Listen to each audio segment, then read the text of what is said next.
Do you feel ready? I will be preparing my flashcards today. A common question we get is for someone looking to take the class is like, how much time does someone spend outside of class? If we And want to be that's honest, such a subjective, individualistic question. Yeah, for me personally, every day. How much time every day? So the little time I get at work, so I'm gonna just rule it out to be an hour over the whole work day. Okay. And then I usually meet up with my study group outside of work for like 3 to 4 hours. So you're doing 4 to 5 hours a day every day. Yeah. Now, what's your background? Are you coming from healthcare, non-healthcare? Are you a student? Are you a full-time employee? Do you have personal obligations outside of this? Like, how busy outside of this class are you already? I work, and also no healthcare background. Yeah. The only thing that I have that was only covered for a chapter is psychology. Okay. That's the only background I have. Yeah. My degree is in psychology. Yeah. So did this material come naturally for you, or do you feel like you had to put in like more work than others? For the for in general. I feel like I had to put in a lot of work, simply because this is a lot of material, especially at once, and also it's just you're saving someone's life, so you can't just I'll just do that, figure that out another time. No, you need to know this now, how to save a life, because you never know it comes real fast at you. Yeah. How do you prepare someone for the amount of work that goes into this class when all they say they have this desire to become an EMT? How do you like emphasize that amount of work without unfortunately having people fail certain exams? I do say read the book. If even if you can't like necessarily like sit down and read it at that very moment, like if you're washing the dishes, listen to an audiobook.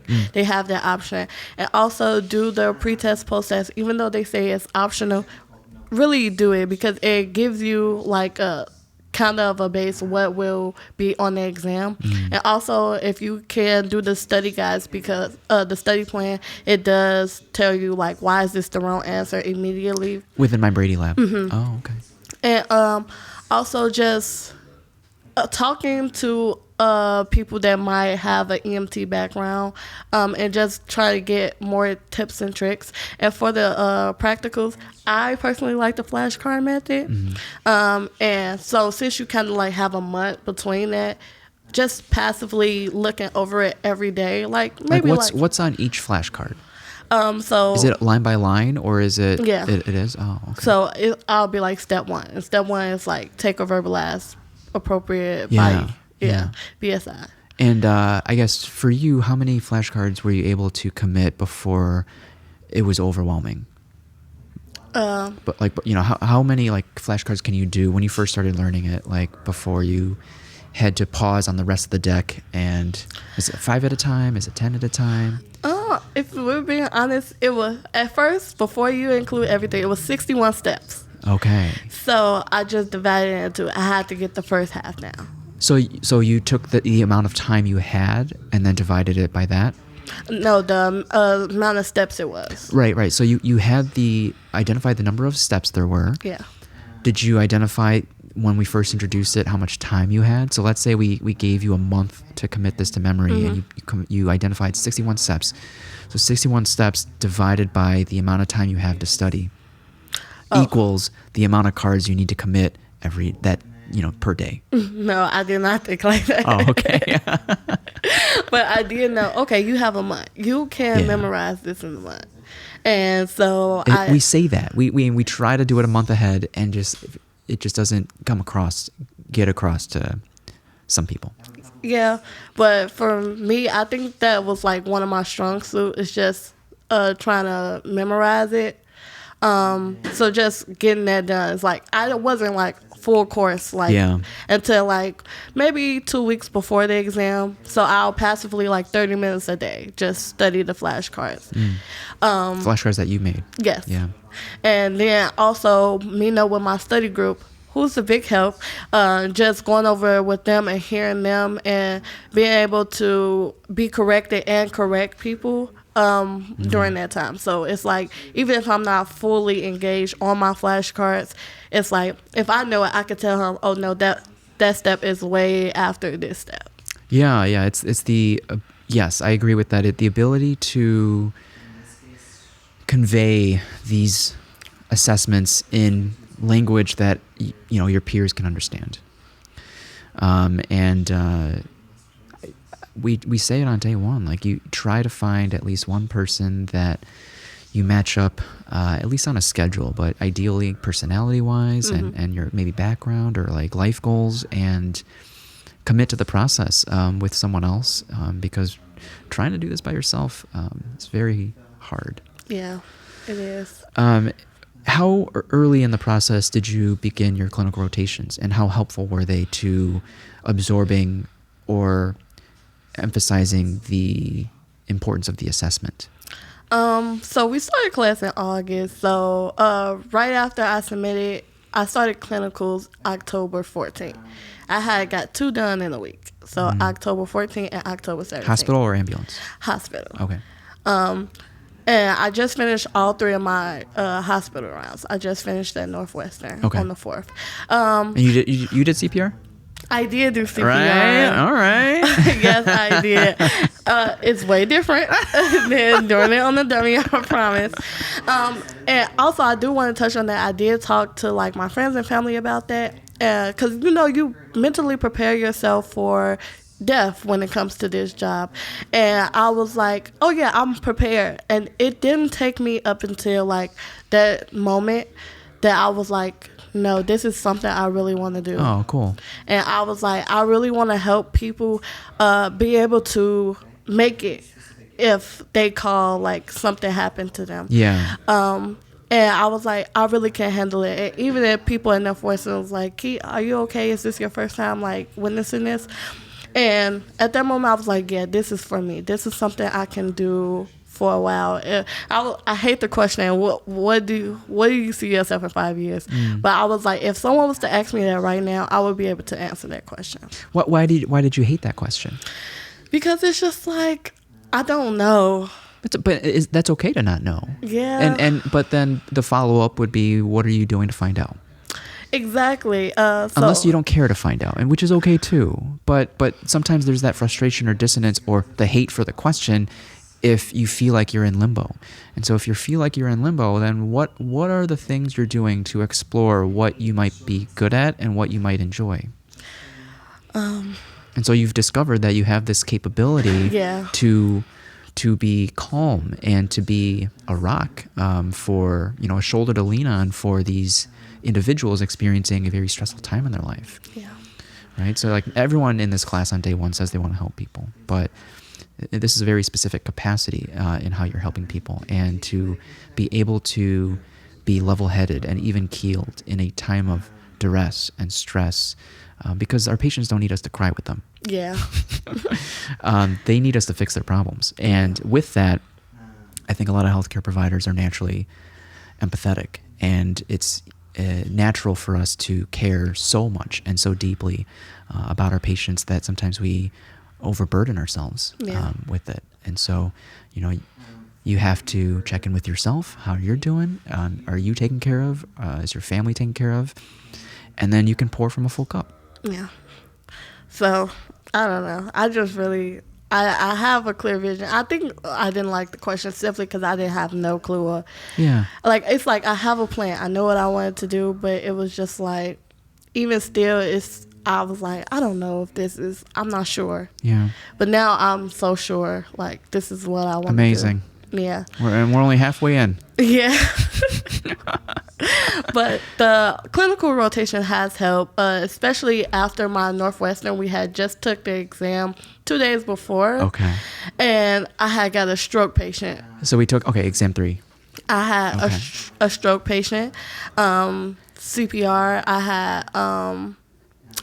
I had everything that was on that past exam as my clinical. I was like, dang, I wish I had this respiratory clinical. cardiac. Yeah. Oh, okay. I wish I had this clinical before I took the exam. But the clinical did prepare me. Like, it started to connect in my head even more. Although, like, maybe the exams, it wasn't as clear, but actually seeing it in person helps me to further my learning. And I made a post yesterday on Instagram, and at the bottom of the caption was a quote that a friend recently shared, and the quote goes ABCD to ABCD.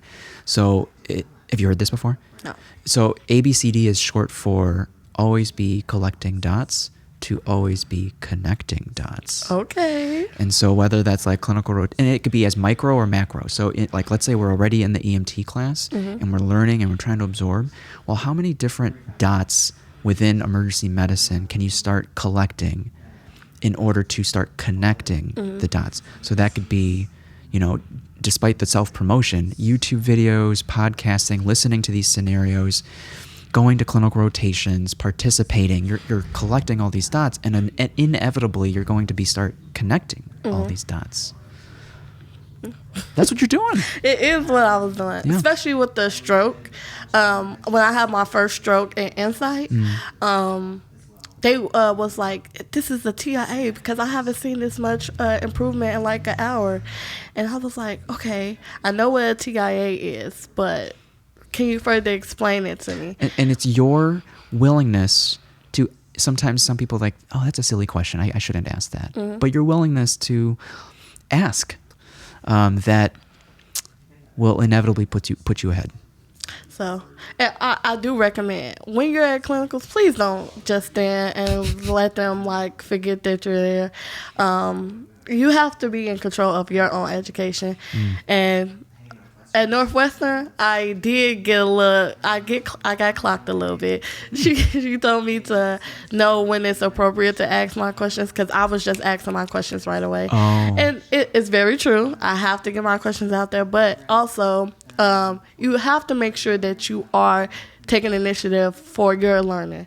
You're not just there 8 hours just to, passively watch people do it. You have to be like, okay, I know doing this hands-on or you letting me assist you on this will help me instead of just standing in the background. Well, and that same mentality applies to Marty's lecture. Yeah. Or us. How often, I wonder how often, because I don't sit in on lecture, do students kind of just keep it in the background? And maybe they try to do something else at the same time. Because I know it's a long lecture. And it's easy to feel like, let me just do something else at the same time. Maybe. Yeah, I don't recommend it. It is a lot of information. 4 hours is a lot of information. Each day could be like 200 slides. Yeah. Yeah, so it's important. And then he kind of, if you listen, he gives you like little tips and tricks on how to memorize certain things. Yeah. Especially with anaphylaxis. I would never forget that story. It was very helpful. By the way, I think I did really good on the anaphylaxis section on the exam. Okay, great. We shared a lot of advice and wisdom. Is there anything else you feel like prospective students should know that we haven't touched on? This is probably, you're probably like, well, take a break. This is a lot of information, and I know you're like, I have to keep focused. It's so much we have to do. It's always something to do, but even before my practical on this past Saturday, on Thursday, I tried to study, and I kid you not, everything was out of my brain. Okay. And I was like really fighting myself. I said, it doesn't take me this long to just flow through it. You noticed something. Yeah. And I was like, okay, let me just sit down. I went to watch TV. I went to Portillo's. And then I was like kind of still beating myself up. But I was like, okay, like right now, that's not going to help me. Like just keep trying to shove information in my head. So when I woke up the next morning, I just tried to say the first 9 neurological. A headache, blurry vision, cloudiness of confusion, noticeable deficit. And I was like, you got it. So it wasn't that I didn't know it because I know it back, front. You had a clear head. Yeah. It's also your brain and your body will tell you, like, take a break. So I never really tried to give myself breaks. And so it was clear, like, I I won't be good to you if I'm overworked. And that only came from a solid foundation of the general medical under your belt. Yeah. Yeah, I can't imagine some students still kind of struggling with that at this point in time. Yeah. And if you don't remember anything, please remember the scene safety. Scene safety. Once you know your scene safety and basically your general impression, that it will help you go through your ABCs. Okay. And I think ABCs is like, it's just boom, boom, boom, boom. It's almost repetitive. Yeah. And also like with airway, it's either airway is clear or it's not clear. Like on scene, you talk about it a lot. Like ABCs is like 30 seconds in real life, right? Like visually, yeah. And it might take us a while because we're but yeah. If you know it, you know it, and it's just like, okay, we don't have to focus on the airway. It's clear. All right, tidal volume. You don't even have to say tidal volume. You can see adequate chest rise and fall. Yeah. So awesome. Yeah. LT, appreciate you. You're gonna be YouTube famous now. If you want to be found, if people have questions for you, would you where can people reach out to you? It could be an email, it could be social media, whatever you're comfortable with. You can reach out to me on my Instagram, The LaTanya Show. The LaTanya Show? Oh, that's cool. You can reach out to me at my email, latanya.dunlop416@gmail.com. Okay. Open to any questions or comments that you might have. If you want to give me any tips, because I need there's tips. that humility. Yeah. You have to teach one. You need to be able to learn from people. So if you have any tips and tricks, and if you need any help from me, I'm always here. Wow, that's amazing. All right, guys, we'll see you in the next video. See ya. See ya.